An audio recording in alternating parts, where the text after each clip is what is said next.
네, 여러분, 안녕하십니까? 네, 안녕하세요. 2024년도 새해 우리 하나님의 크신 축복이 우리 샌루스 교회, 특별히 또 원근 각지에서 참여하는 모든 분들에게 함께 하시기를 이 서두에 주님의 이름으로 축원합니다. 어, 아멘. 저희 가족인데요. 잠시만요. 가족을 대표해서 또 여러분 새해 인사 드립니다. 저희 가족은 어, 딸 하나, 또 아들 둘, 그리고 와이프 하나 이렇게 있습니다. 여러분 모두에게 크신 축복이 함께하길 저희 가족이 또 응원하고요. 오늘 함께 나눌 말씀의 제목은 열흘, 열배, 그리고란 제목인데요. 이 말씀은 제가 늘 전하기 좋아하는 말씀이에요. 그래서 부흥회나 또 사경회 여러 형태로 또 말씀을 전할 기회가 있을 때마다 제가 이 말씀을 전합니다. 그래서 2024년도 새해 우리 샌루이스 교회를 위해서 제가 참으로 진심 어리고 또 충심과 또 간절한 마음으로 이 말씀 여러분에게 큰 또 힘이 되고 또 용기가 되시기를 이 시간 서두에 간절히 바랍니다. 아멘. 어, 다니엘서 1장은 이렇게 시작합니다. 유다 왕 여호야김이 다스린 지 3년이 되는 해에 바벨론 왕 느부갓네살이 예루살렘에 이르러 성을 에워쌌더니라고 이야기합니다. 여러분, 상황이 그닥 그렇게 좋아 보이지 않습니다. 그렇죠? 그 시작이 매우 암울하고 비극적이에요. 민족적인 큰 위기가 찾아왔습니다. 많은 유대민 백성이 포로로 잡혀가게 됐고 또 그들의 상징, 하나님의 임재의 상징인 성전이 파괴됐어요. 모든 성전 기구들도 다 빼앗겼습니다. 그리고 그들의 이름도 또 포로로 잡혀간 사람들의 이름도 바뀌고 정체성이 다 흔들리게 됐어요. 하나님을 믿는 그 신앙이 흔들리게 됐어요. 그리고 하나님을 아는 그 사상이 이제 뿌리째 뽑히게 되는 그런 상황이 되었습니다. 게다가 이 특별히 왕궁으로 끌려간 이 다니엘과 세 친구에게는 왕의 진미가 주어집니다. 오, 목사님, 그들은 특별한 대우를 받아서 좋았던 거 아닌가요? 네, 참 왕의 진미를 먹을 수 있는 그 특권은 아무나 누릴 수가 없는 것이죠. 그러나 그것은 대단히 위험한 것이었습니다. 네, 그들은 바빌론 교육을 통해서 어, 머리를 바꾸기를 원했고 또 왕의 진미를 통해서 그들의 기질과 성품을 바꾸려고 했다는 것이죠. 그렇죠?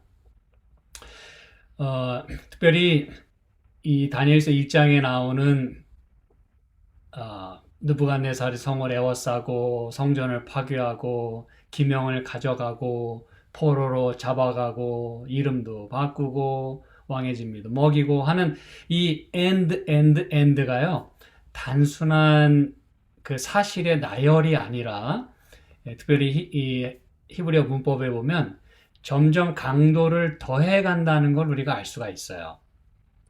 그러니까 단순한 그 사실 나열이 아닌 점점 그 다음은 점점 더 그 아주 농도가 짙어지고 강도가 강해지는 것이에요. 그게 무슨 말이냐면 지금 그들이 당하는 하나하나의 어려움들이 점점 더 그들이 어찌할 수 없는 코너로 몰려가고 있다는 뜻입니다. 아무것도 할 수 없고 시키는 대로 할 수밖에 없는 그리고 어쩌면 그들의 지시를 따르지 않으면 죽을 수도 있는 그런 상황으로 계속 몰아가고 있다는 것을 보여주고 있어요. 그래서 결국은 왕의 진미 이야기까지 다니엘서 1장은 진행을 합니다. 왜 이렇게 강도를 높여가는 것일까요? 왜 상황은 점점 이렇게 이 막다른 골목까지 어쩌면 또 이 높다란 절벽까지 이렇게 진행되는 것일까요? 무슨 의도가 거기에 있을까요? 식생활과 음식물에 관한 권면에 보면 이런 말씀이 있어요. 정신력과 체력은 물론이요, 영적 능력이 건강에 좋지 않은 음식의 영향으로 손해를 보게 된다. 양심은 마비되고 선한 감화에 대한 감수성은 감소된다 그랬어요. 이게 여러분 무슨 얘기인지 아시겠습니까? 이 다니엘과 세 친구의 그 정신을 바꿔버리면, 신앙이 흔들리면, 영적 능력이 완전히 바닥에 떨어지게 되면 끝입니다. 네. 그래서 사단은 특별히 음식으로 인해서, 건강에 좋지 않은 음식을 통해서 그들의 그 양심을 마비시키길 원했고, 선한 감화에 대한 감수성을 완전히 없애버리기를 원했어요. 굉장한 의도가 이 속에 포함되어 있는 것입니다. 그래서 다니엘서 1장 5절은 이렇게 말하는 것이에요. 또 왕이 지정하여 그들에게 왕의 음식과 그가 마시는 포도주에서 날마다 쓸 것을 주어 3년을 기르게 했다 그랬어요. 여러분, 어떤 사람이 3년 동안 어떤 한 음식을 먹으면은요, 그 음식의 영향, 그리고 그 음식을 준비한 그 사람의 손아귀에서 놀아날 수밖에 없습니다. 그 사람 입맛이라는 것은 대단히 무섭기 때문에 한번 그것이 내 몸에 그 식습관이 딱 그 잦아들면 그 좀처럼 바꾸기 쉽지 않습니다. 그리고 그 먹는 것을 통해서 많은 경우 우리의 정신적 또 신체적 영향을 우리가 많이 받아요. 그래서 여러분, 특별히 이 음식을 여러분 왜 왕이 지정했을까요? 우리가 그걸 생각해 봐야 합니다. 뭐 그냥 요리사가 준비하면 되는 거 아닌가요? 그리고 뭐 그 밑에 있는 뭐 그 많은 그 신하들이 있지 않겠습니까? 얼마든지 그들이 이 음식을 조절할 수 있었을 거예요. 그런데 성경은 분명히 말합니다.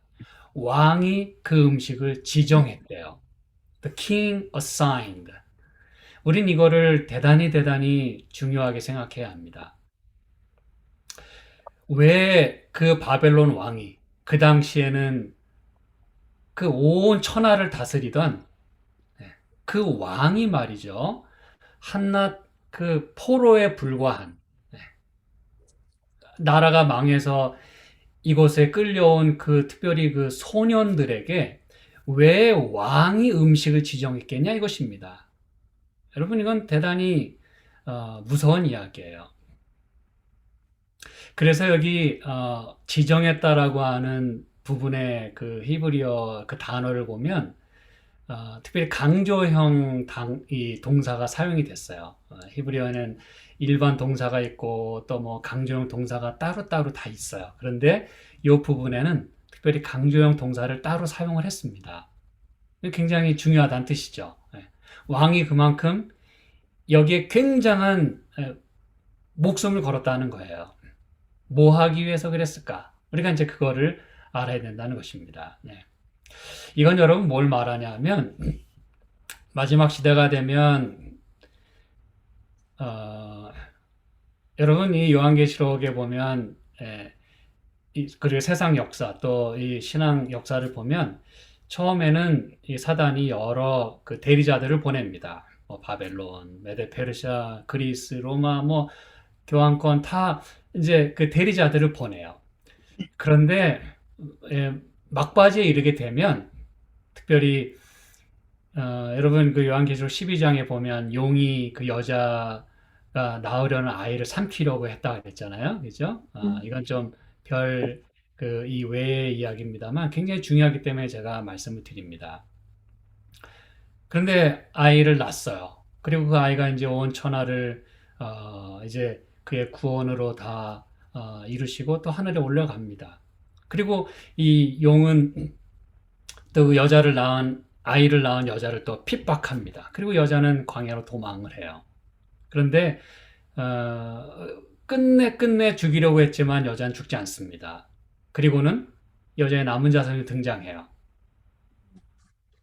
하나님의 계명을 지키고 예수의 증거를 가진 자들로 더불려고 용이 분노하여 바다 모래 위에 섰다 그랬어요. 거기 대리자입니까, 용이요? 아니요. 사단 자신입니다. 용이에요. 이게 여러분 무슨 얘기인지 잘 이해하셔야 됩니다. 이 마지막에는 이젠 용이 직접 싸운다 그 뜻이에요. 이제는 그동안의 대리자들이 뭐 노력은 많이 했지만 이게 잘 먹히질 않았어요. 하나님이 다 승리하셨어요. 이젠 여러분 용이 옛뱀, 마귀라고도 하고 사단이라고도 하는 온천하를 깨는 자가 이제 직접 싸우기 위하여 등장합니다. 누구와 싸우려고? 여자의 남은 자손. 여자의 남은 자손이 무슨 힘이 있습니까, 여러분? 여자의 남은 자손은 아무 힘이 없어요. 그러나 그들이 가지고 있는 것은 하나님의 계명과 예수 증거입니다. 예수 믿음을 지키는 자들이에요. 그들이 얼마나 대단하길래 용이 직접 싸우냐 이겁니다, 여러분. 이건 그래서 우리 자신은 매우 연약하고 다니엘 세 친구 포로였어요. 소년들이었어요. 그러나 그들을 이기면 끝나는 거예요. 그래서 왕이 직접 지정을 합니다. 완전히 바꾸려고 하는 거예요. 자기 사람을 만들려고 하는 것입니다.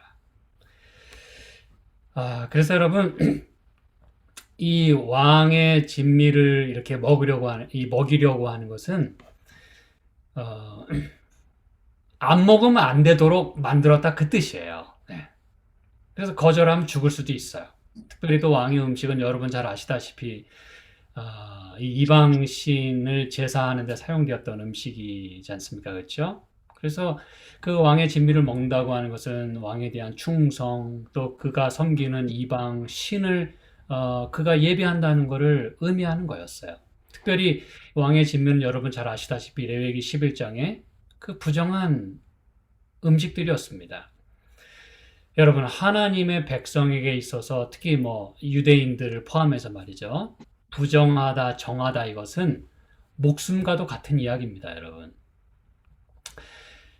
부정한 사람은 유대인 사회에서는 같이 살 수가 없었어요. 격리됐었고 사람들에게 따돌림을 받았습니다.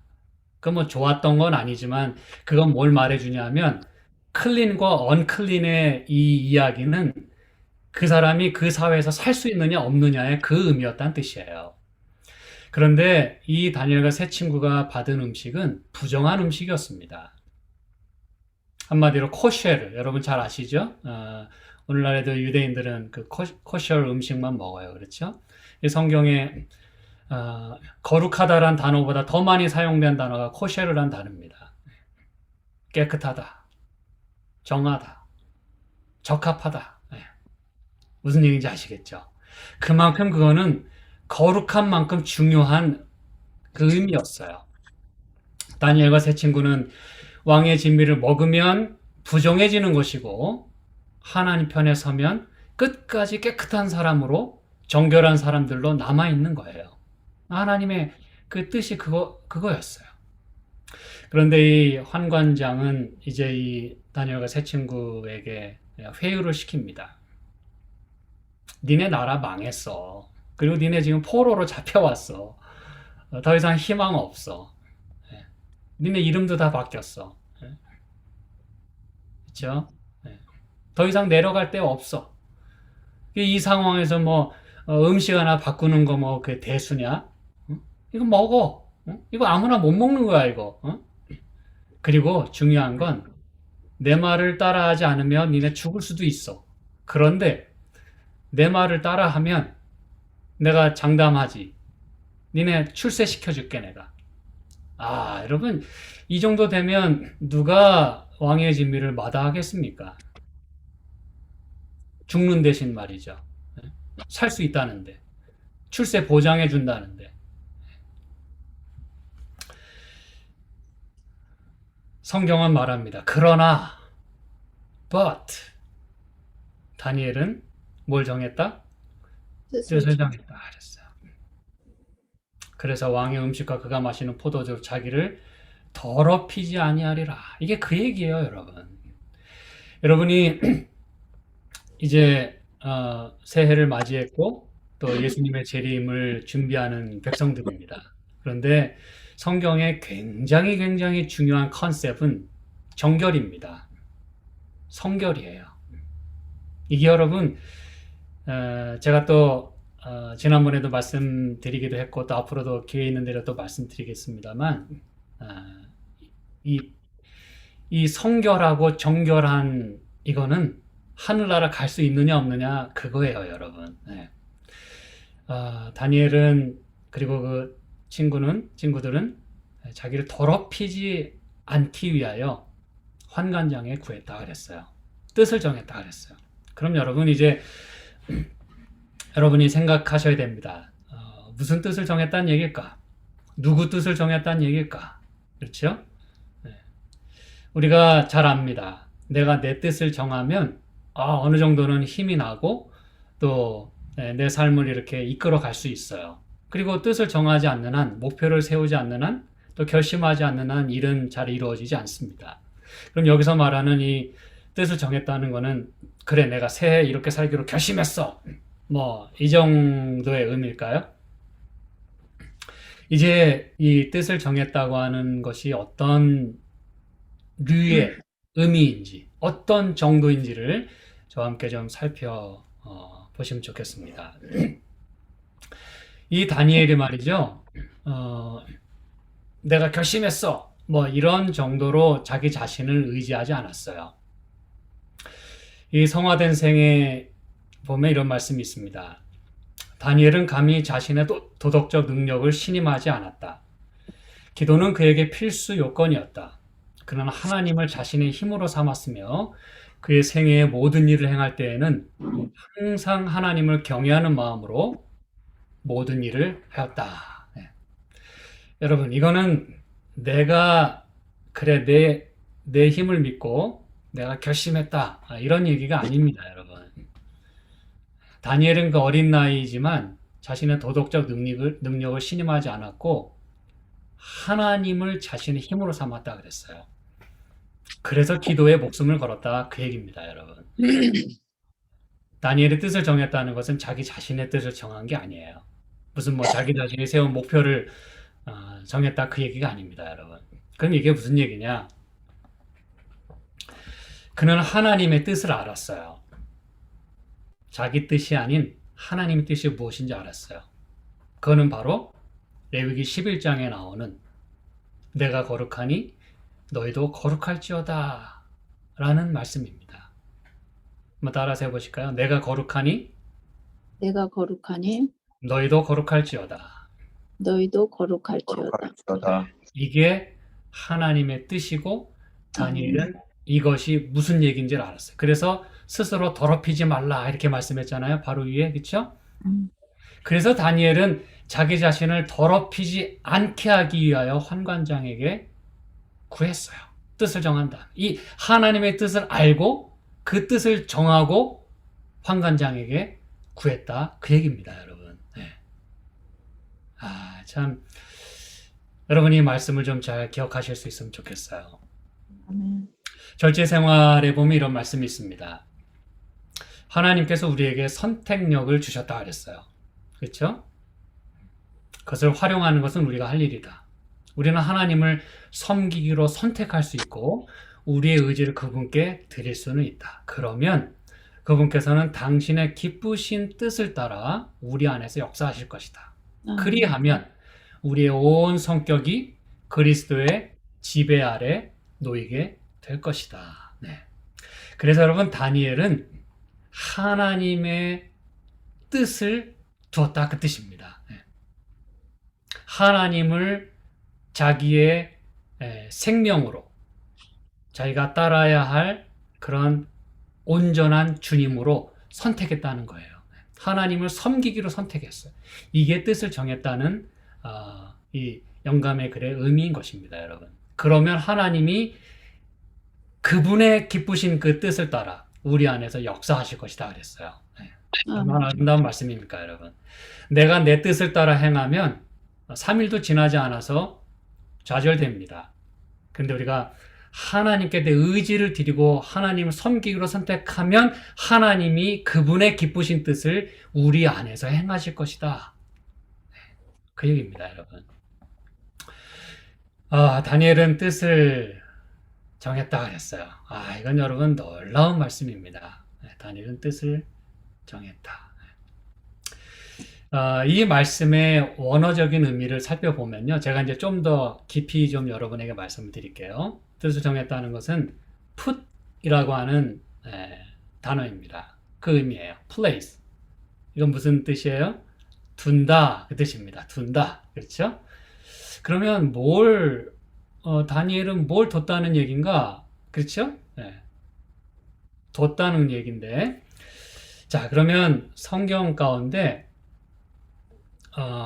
이 put, 정했다라고 하는 게 이제 어디에 사용됐는지 제가 한 예만 여러분에게 소개해 드릴게요. 이것은 뭘 의미하냐면 마땅히 두어야 할 자리에 자기를 둔다는 걸 의미하는 거예요. 여러분이 이제 이걸 이해하시면 좋겠어요. 그리고 마땅히 있어야 할 자리, 그리고 내가 무엇을 행해야 될 것인가를 아는 그 자리에 있는 것을 말하는 것입니다. 이게 이제 두었다라고 하는 말씀의 아주 굉장히 깊은 의미예요. 다니엘은 자기 자신을 어디에다 두어야 될지를 확신한 거예요. 그리고 자기 자신을 그렇게 확실히 둔 거예요. 그 자리에. 내가 지금 어디에 있어야 되지? 내가 지금 뭘 해야 되지? 라는 걸 분명히 이해하고 그냥 거기에 목숨을 걸었다는 그 얘기예요. 성경에는 열왕기하 21장 7절에 보면 이런 말씀이 있어요. 하나님께서 이제 이 다윗과 그 아들 솔로몬에게 말씀합니다. 내가 이 성전, 그렇죠? 이 성전과 예루살렘에 내 이름을 영원히 둘지라라고 말씀을 하셨어요. 이건 여러분 놀라운 말씀입니다. 왜냐하면 하나님께서 우리와 함께 하시기 위하여 이 땅에 하나님의 임재의 상징이 뭘 지으라고 하셨어요? 성소, 그렇죠? 그리고 이제 이 성전 점점 이렇게 이제 발전해 가죠. 근데 놀라운 사실은 하나님께서 이 성전과 예루살렘에 내 이름을 영원히 두겠다라고 말씀했어요. 여러분, 이 예루살렘이라는 곳은 물론 하나님께서 참 택하신 곳이고 여기 그랬잖아요. 내가 이스라엘의 모든 지파 중에서 택한, 그렇죠? 근데 우리가 잘 알다시피 이 열왕기하 정도 되면은 많은 그 열 왕들의 그 수많은 왕들의 올라가고 내려오는, 그렇죠? 그리고 나라의 흥함과 패함을 우리는 많이 봅니다. 너무나 잘 알아요. 그들이 다 하나님 말씀대로 살았어요? 아니지. 아니요. 반역의 반역, 불순종의 불신, 폐역, 별의별 하나님 마음을 슬프시게 하는 많은 일들을 했어요. 하나님의 뜻대로 잘 살질 않았어요. 심지어 왕들도, 그리고 심지어 누구들도 제사장들도. 그런데 하나님은 말씀합니다. 내가 그래도 이 성전을 택했어. 내가 이 예루살렘을 내가 사랑해. 그래서 내 이름을 둘 거야. 아멘. 얼마 동안? 영원히. 여기 둔다라고 하는 게 다니엘의 뜻을 정했다라고 할 때 그 단어입니다. I will put my name forever. 아멘. 하나님이 우리 인간과 엮이셔가지고 도움될 게 있을까요? 없을까요? 하나님이 여러분과 엮이셔가지고 인연을 맺으셔가지고 도움이 되실 게 있을까요? 없을까요? 네, 없습니다. 일도 없습니다. 네. 그런데 하나님은 우리를 사랑하시기 때문에 우리와 함께 있고 싶으셔서 그분의 아멘. 이름을 영원히 두시겠다 그랬어요. 아멘. 이게 하나님의 결심입니다. 이게 아멘. 하나님이 뜻을 정하셨다는 뜻이에요. 이제 이게 무슨 얘기인지 아시겠죠? 아멘. 하나님이 지금 우리와 영원히 우리와 함께 하셔서 도움될 게 하나도 없고 오히려 죽으셔야 돼요. 그럼에도 불구하고 하나님은 목숨 걸고 우리와 영원히 함께 하겠다고 지금 뜻을 정하셨어요. 그게 하나님의 결심입니다. 아멘. 여기에 대하여 다니엘의 뜻을 정한 거예요. 아멘. 하나님의 결심은 태초부터 임마누엘, 우리와 함께 하시기로 결심하셨어요. 거기에 대하여 다니엘이 제가 주님 뜻대로 살겠습니다 라고 결심했다는 뜻이에요. 아멘. 어떻게 될 줄 알면서도 죽을 줄 알면서도 말이죠. 여러분 이건 참 너무너무나 중요한 말씀입니다. 우리는 약간의 손해를 피하기 위하여 하나님을 부인할 때가 많습니다. 그리고 말씀대로 살지 않을 때가 참으로 많아요. 말씀은 이걸 가리키는데 내가 그대로 하면 좀 손해를 볼 것 같아. 오케이, 안 해도 손해는 아닐 수 있어요. 근데 너무 아쉽고 아깝고. 그래서 하나님 말씀, 또 안식일, 계명, 이 모든 게 너무너무 쉽게 외면당할 때가 많습니다. 하나님은 당신의 운명을 알고 계셨어요. 예수님을 통해서, 하나님이신 예수님을 통해서 그 말 안 듣는 인간을 위해서 죽으셔야 됐어요.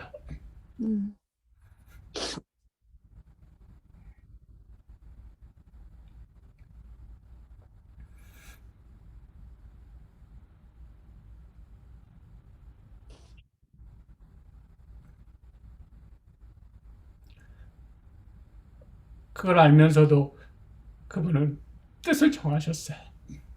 아멘.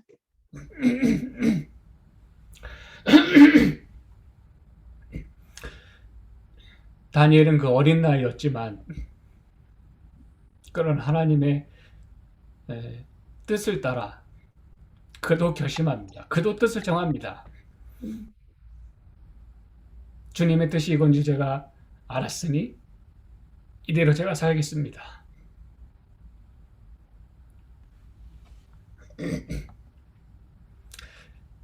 그렇기 때문에 다니엘은 9장에 열심히 기도합니다. 목숨 걸고 기도해요. 다니엘 6장과 9장의 이야기가 똑같은 얘기를 하는 거 알고 계시죠? 그렇죠? 시간적으로 같은 상황입니다. 어인이 찍힌 것을 알고도 그 어인은 뭘 찍은 거예요? 왕 말고 다른 신에게 경배하거나 기도만 해도, 무릎만 꿇어도 사자굴에 집어넣으라는 어인이 찍혔어요. 다니엘은 어인이 찍힌 줄 알면서도 죽어라 기도합니다. 하루 3번씩 예루살렘을 향하여 문을 열고 무릎 꿇고. 왜 그렇게 했어요? 몰래 숨어서 좀 하지. 그게 두려운 게 아니에요.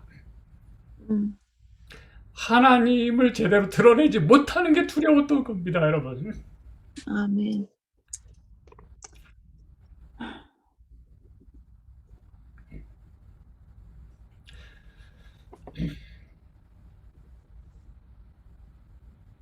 다니엘은 진정 누구를 두려워해야 될지를 알았어요. 사자가 두려운 게 아니었어요. 하나님을 한순간이라도 외면하는 것, 그게 가장 그에게 두려웠다는 뜻입니다, 여러분. 아멘. 이렇게 하나님께 향한 뜻을 정하고 나니 두려운 게 없는 거예요. 뭐가 두려웠겠냐 이것입니다. 저와 여러분이 세상에 많은 걸 두려워합니다. 어떻게 살아갈까? 내 노후는 어떻게 될까? 내 몸뚱아리 아파가는데 어떻게 해야 되나? 걱정되는 건 사실입니다. 그러나 여러분, 하나님이 책임져 주실 것을 믿으시기 바랍니다. 아멘. 내가 하나님 뜻대로만 살면 하나님이 결코 버리지 않으실 거예요. 아멘. 하나님은 그런 다니엘을 구해내십니다. 자기 자신만 의지하는 다니엘을 어찌 하나님이 버리실 수 있습니까? 어찌 죽대로 내버려 두시겠습니까? 음. 다니엘은 하나님 편을 마땅히 자기를 두어야 할 자리로 삼았어요. 하나님 아니면 살 수 없는, 하나님이 도와주시지 않으면 안 되는 그 자리에 자신을 두었어요. 더 이상 물러설 수 없도록, 양보할, 그리고 타협의 여지를 없도록 자기 자신을 코너로 밀어 넣었어요. 그게 뜻을 정했다는 뜻입니다. 자신을 전적으로 하나님만을 신뢰하게 만들었다는 뜻이에요. 특별히 우리는 이 부분에서 놀라움을 경험합니다. 특별히 환관장이요. 아까 제가 인텐시브 말씀드렸잖아요. 뭐뭐하고, 그쵸? 단순한 나열이 아니에요. 근데 그러면서 점점 사단은 조여가는 겁니다. 특별히 여기 보면 이름을 정했다고 할 때 히브리어로 숨이란 단어가 사용이 됐어요. 숨. 한마디로 사단은 숨을 조여옵니다. 그렇죠? 숨통을 조입니다. 어쨌든 히브리 단어가 숨이란 그 발음이 돼요. 숨.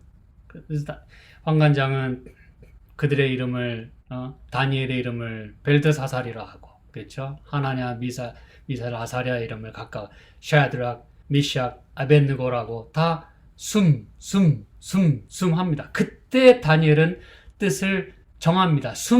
합니다, 여러분. 얼마나 아름다운 말씀입니까? 똑같은 숨이란 단어예요. 저는 참 놀라움을 금할 수가 없어요. 사단이 숨 하면서 조여옵니다. 더 이상 막다른 골목까지 도망갈 데가 없는 그곳으로 몰아갑니다. 그때 다니엘은 합니다. 그래 어디 해볼 테면 해봐. 나에게는 하나님이 계셔. 여기가 바로 하나님이 함께 하시는 곳이야 라고 그 끝자락에서 다니엘은 높이 섭니다. 쭈그러드는 대신에 말이죠. 황관장이 이름을 정할 때 다니엘은 뜻을 정합니다. 사단이 조여오고 죽이려고 그렇게 할 때 다니엘은 그거 두려워하지 않고 하나님께 목숨을 겁니다. 그래서 여기 선지자 왕에는 이렇게 말씀합니다. 다니엘은 주저하지 않았다. 그에게는 하나님께 인정받는 것이 세상에서 가장 강한 군주의 총애를 받는 것보다 더욱 귀중했고 생명 그 자체보다 귀중했다. 다니엘은 주저하지 않았다. 하나님께 인정받는 것을 가장 귀하게, 아멘. 생명 그 자체보다 귀하게 여겼다고 했습니다. 여러분, 제가 사실 오늘 말씀을 뒤에 드릴 말씀이 아직 많이 남아 있어요. 그런데 시간이 많이 됐기 때문에 제가 다음 주 그때 여러분에게 이 말씀을 이어서 드리도록 하겠습니다. 제가 급하게 또 긴 시간 동안 말씀드리는 것은 좋지 않겠다 생각이 들어서 오늘 제가 이제 여기서 말씀을 마무리하려고 합니다. 여러분, 하나님께 인정받는 것을 이 세상에서 받는 총애나 또 사람들의 존경이나 명예보다 우리가 더 귀중하게 여길 수 있으면 참 좋겠습니다. 아멘. 그래서 이 새해에는 하나님께 인정받는 것을 가장 우리 생애에 귀한 목적으로, 그리고 생명 그 자체보다 귀중하게 여길 수 있는 우리들이 되었으면 참 좋겠어요. 여러분, 사단은 우리를 조여올 것입니다. 앞으로 되어가는 일들이 여러분, 장담하건대, 이건 제가 드리는 장담이 아니에요. 장담하건대 점점 어렵게 될 거예요. 점점 힘들게 될 거예요. 특히 하나님을 철저하게 신뢰하는 사람에게 더 많은 시험이 찾아들 것입니다. 아까 말씀드렸다시피 이젠 용이 직접 나섭니다. 분노하여 돌아갔어요. 그래서 그들과 싸우려고. 여러분, 사단과 인간의 싸움은 말도 안 되는 싸움입니다. 우리는 그 앞에 설 수도 없어요, 여러분. 수도 없이 넘어집니다, 하루에도. 아침에 기도하고 찬송하고 나가면서 우리는 넘어져요. 차 타고 가면서 넘어집니다. 전화하면서 다 깨져요. 사람 만나면서 다 무너집니다. 우리는 우리 힘 가지고, 우리 뜻 가지고 아무것도 할 수가 없어요. 그러나 내가 믿는 하나님, 그리고 내가 정말 누구에게 인정받고 누구에게 충성해야 되는가, 이걸 우리가 분명히 한다면, 하나님 날 위해서 무엇을 해주셨고 지금도 어떻게 나를 취급하고 계신지를 우리가 다시 한번 깊이 생각한다면, 이제 우리는 내가 당하는 많은 어려움들을 능히 극복해낼 수 있을 것이고, 그리고 받는 시험이 이제는 나를 조여올지라도 나는 점점 더 하나님 편으로 가까이 가게 만드는 하나의 도구가 될 것이에요. 그래서 이제는 내가 하나님의 편에, 하나님의 뜻에 내 자신을 두고 내가 있어야 될 자리에 있고 내가 해야 될 일을 할 수 있는 다니엘처럼 뜻을 온전히 정하는 저와 여러분이 되시길 간절히 바라면서 오늘 말씀을 마치겠습니다. 아멘. 아멘.